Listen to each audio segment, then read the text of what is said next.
Okay, good morning, Kryptuhan. So, nakikita nyo, ang ngayon is ito na, 110 is $100 yung deposit ko kagabi. Dito tayo sa position. Ito nga, meron tayong gain na 9.90. So, maliit nga ang fee mint dito sa trading fee sa Bitget. So, which is good. Saan nga ba ako nakapagbayad dito? Ito po yung entry ko. Around 41,650. Na-sell siya.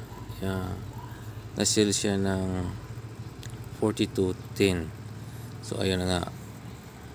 Is good trade. First trade sa Bitget. Nanalo tayo ng 9% sa 100. Total $100.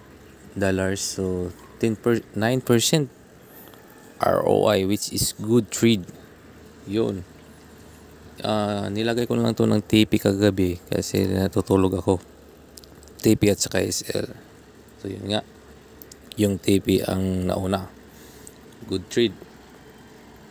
Hope na makaka-inspire to. Nga pala, simula tayo sa maliit ngayon. Plano ko dagdagan to ng $100 pero goods na to. Talagang $100 itong deposit kasi natin eh.